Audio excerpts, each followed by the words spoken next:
क्योंकि पितृदोष हमारे पुण्यों को समाप्त कर देता है। पितृदोष नहीं होना चाहिए घर में। पितृदोष हो तो उसके कुछ सिम्पटम्स से या कहा जाए कुछ संकेत है। घर के अंदर बेकार में विवाद होना, लड़ाई झगड़े बने रहना, धन आता हो लेकिन बहुत जल्दी उसकी गति हो चला जाए, या अशांति बने रहना, अच्छे अच्छे काम बनते बनते रुक जाना, ये सब पितृदोष है। हो सकता है मतलब ऐसा कि पितृदोष उसके कई कारण बन सकते हैं, लेकिन अब केवल यहाँ से बता दिया जाएगा कि ऐसा ऐसा है तो पितृदोष है, क्या मतलब है? हल भी तो बताना पड़ेगा पितृदोष कैसे दूर हो। अगर कोई व्यक्ति रोज 4 यज्ञ करे तो उसके घर में पितृदोष नहीं रहता है। 4 यज्ञ रोज करना चाहिए हमें। सबने सुन तो लिया लेकिन गर्दन किसी ने भी नहीं हिलाई, क्योंकि बड़ा गड़बड़ है। 4 यज्ञ, लकड़ियां लाओ, सामग्री लाओ, घी लाओ। वर्षा जी को क्या पता कि यज्ञ कैसे होता है। अब हम दिन भर भोजन बनाए कि यज्ञ करें? पितृदोष लगा है अगर, या नहीं लगाए तो लगेगा नहीं, और लगाए तो उतर जाएगा। 4 यज्ञ रोज कीजिए। आप कर सकते हैं 4 यज्ञ? बड़ा मुश्किल है भाई, ना तो गर्दन ऐसे हिला सकते हैं ना ऐसे कह सकते हैं। क्या कहें? हाँ हाँ अभी कहेंगे आप ऐसे ही, और सबकी गर्दन ऐसे हिलेगी ऐसे, क्योंकि सब 4 यज्ञ रोज करेंगे। पहला यज्ञ, यज्ञ का मतलब केवल ये नहीं है कि स्वाहा। यज्ञ का मतलब क्या है? 4 यज्ञ कौन से हैं जो हर किसी को घर में करने चाहिए? घर में बनने वाली पहली रोटी गाय माता के लिए निकालना प्रारंभ कर दीजिए, ये पहला यज्ञ है। आखिरी रोटी कुत्ते के लिए निकालना शुरू कर दीजिए, ये दूसरा यज्ञ है। कबूतर और चिड़िया के लिए, पंछी के लिए दाना, और चींटी के लिए आटा। ये हो सकता है? ये 4 यज्ञ है जो सबको करने चाहिए। कितने लोग तैयार है ये 4 यज्ञ करने के लिए? पितृदोष हो या ना हो, अगर है तो मिट जाएगा, नहीं है तो कभी लगेगा नहीं। पितृदोष का मतलब क्या? ये सब चीजें जो हैं डराने के लिए नहीं है। आप डराएंगे वो जिनको आपके डर का फायदा उठाना है, वो डराएंगे, ये कर दो, वो कर दो, ये कर दो। किसी ने कहा कि तुम्हारा ये ग्रह ठीक नहीं है, तुम्हारा वो ग्रह ठीक नहीं है, चक्कर में मत पड़ना। देखो, मैं थोड़ा प्रैक्टिकल बात करने में विश्वास रखती हूँ। किसी ने कहा ये ग्रह, ये अंगूठी पहनोगे तो ये ग्रह सही हो जाएगा, वो अंगूठी पहनो, क्योंकि उनको भी दुकानें चलानी है अपनी। उन्होंने कहा ये अंगूठी पहनोगे तो वो ग्रह ठीक हो जाएगा। पीछे तक बैठे लोग अगर मेरी बात अच्छी लग जाए तो समर्थन कीजिएगा। कोई ग्रह आपका बाल भी बांका नहीं कर सकता। अगर राम जी का अनुग्रह आपके साथ है तो सब ग्रह अपने आप आपके हो जाएंगे। भगवान का अनुग्रह होना चाहिए, बिना प्रमाण के नहीं बोल रही हूँ। जब ये वीडियो जाएगा तो लोग पूछेंगे क्या प्रमाण है? रामचरितमानस। और मैंने हमेशा कहा है प्रमाण कथाओं में ढूंढो आप। किष्किंधा कांड 6ठा दोहा 11वीं चौपाई लिख लीजिए। अब प्रभु कृपा करो एही भांति, सब तजी भजन करो दिन राती। अगर तुम्हारा अनुग्रह मेरे साथ है तो कोई ग्रह मेरा कुछ बिगाड़ नहीं पाएगा। अपने डर को कभी भी अपने ऊपर हावी मत होने दो। भगवान कभी, मैंने एक बात कही, आप विद्वान लोग हैं, अच्छा लगेगा आपको। लोग कहते हैं भगवान से डरो, कहते हैं ना भगवान से डरना चाहिए। भगवान से डरो भैया, भगवान से डर, अरे भगवान से डर। मैं कहती हूँ भगवान से मत डरो। भगवान डरने का विषय नहीं है, भगवान तो महसूस करने की बात है। भगवान से मत डरना, अपने किए हुए कर्मों से डरना, क्योंकि भगवान आपको वही देगा जो आपने किया है। जैसा बोएंगे वही काटेंगे। अगर अच्छा कर्म किया है तो अच्छा ही वापस आया है, और अगर बुरा कर्म किया है तो दुनिया के पूजा पाठ कर लो, कभी भला हो ही नहीं सकता। क्योंकि जो जैसा करता है वो वैसा पाता है। इंसान को भगवान से नहीं अपने कर्मों से डरना चाहिए, क्योंकि एक्शंस क्रिएट रिएक्शंस। आप जैसा करते वही आपके पास आता है। कर्मों से डरो। किसी चींटी को अगर बिना कारण अगर मारा है, प्रमाण है आपके सामने, मैं नाम भूल गई हूँ, मुझे नाम याद दिलाना जरा।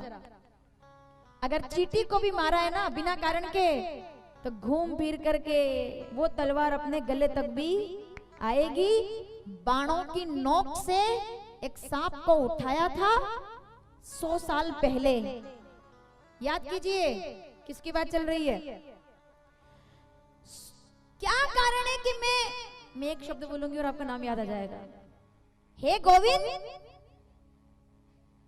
हे गोविंद, मैंने तो जीवन भर तुम्हारा नाम लिया है, रोज विष्णु सहस्त्र नाम का पाठ करता था मैं। फिर क्या कारण है कि मेरा बुढ़ापा और मेरा अंत अवस्था बाणों की शैया पर मैं पड़ा हुआ हूँ और मृत्यु की प्रतीक्षा कर रहा हूँ, क्या कारण है? तो गोविंद ने जवाब दिया, याद आया किसकी बात चल रही है? कि 100 साल पहले एक सांप पड़ा था रास्ते में, तुमने बाण से उसे उठा करके कांटों के ढेर में फेंक दिया था। जितने कांटे उसको लगे उतने ही बाण आज तुम्हारे शरीर में लगे हुए हैं, क्योंकि कर्म ही आपके भविष्य का निर्माण करते हैं। पितामह भीष्म, जो कर्म कोई भी हो, जो कर्म करेगा भैया वो फल पाएगा, आज नहीं तो कल पाएगा, लेकिन फल तो निश्चित मिलेगा। ये कर्मों की कहानी है सब, जैसा कर्म है वैसी गति। अष्टावक्र गीता का एक श्लोक बड़ा अच्छा है, आत्मसाक्षी विभो पूर्ण, पहला अध्याय 12वां श्लोक। आत्मसाक्षी विभो पूर्ण एको मुक्तिश्चित क्रिय असंग निष्प्रशांत ब्रह्मात संसार वाणी। वह जो जगत में रहते हुए बुरे कर्मों से मुक्त हो गया, समझ लो वो जीवन से मुक्त हो गया, वो परम मोक्ष को प्राप्त करने का अधिकारी। पितृदोष और ये सब जो बातें हैं ये हैं, लेकिन किनके लिए? जिनका कर्म गड़बड़ है।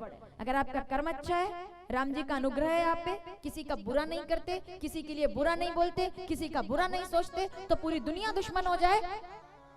सबने देखा है ना महाभारत में क्या हुआ है। अच्छा, महाभारत कितने लोगों ने पढ़ी है बताओ? किसी ने जवाब ही नहीं दिया। महाभारत है आपके घर में? नहीं है? चलो थोड़ी सी बात सुनिएगा। जितने लोग पांडल, माताओं सावधान, चलो इधर देखो जरा मेरी तरफ, 1 मिनट, एकदम इधर सीधा। अब मैं एक सवाल पूछने जा रही हूँ आपसे। महाभारत है आपके घर में? नहीं है, कोई नहीं रखता। सब कहते हैं महाभारत घर में रखेंगे तो लड़ाई हो जाएगी, है ना? ये है। जितने लोग पंडाल के अंदर बैठे हैं, मैं एक सवाल पूछना चाहती हूँ आप लोगों से। रामचरितमानस है आपके घर में? ऐसे कंफ्यूज मत हो, जल्दी से बोलो हाँ है। श्रीमद् भगवत गीता है आपके घर में? है। शिव पुराण है आपके घर में? है। सब रखते हैं आजकल, सब पढ़ते हैं। महाभारत है आपके घर में? नहीं, कोई नहीं रखता, बोले लड़ाई हो जाएगी। अब मेरा अगला सवाल और ध्यान से सुनना। रामचरितमानस सबके घर में रखी है, पर क्या रामचरितमानस सबके घर में चल रही है? अरे ठीक से जवाब दो, देखो आनंद आएगा। रामायण रखी है सबके घर में? बोलो हाँ।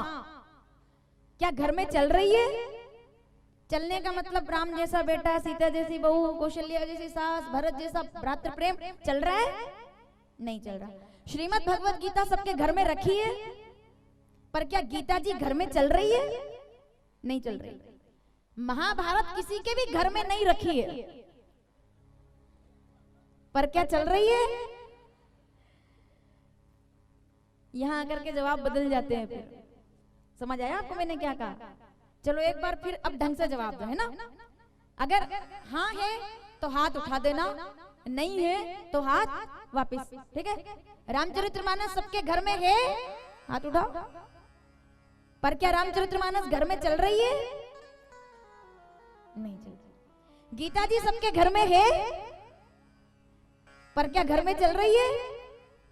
महाभारत सबके घर में है, पर क्या सबके घर में चल रही है?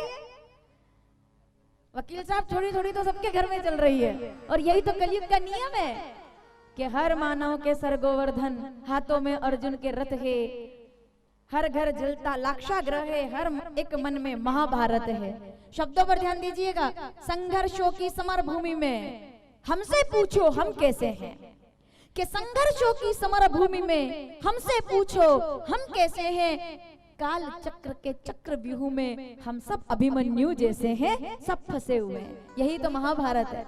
अथ श्री महाभारत कथा सबने देखी है ना टीवी में?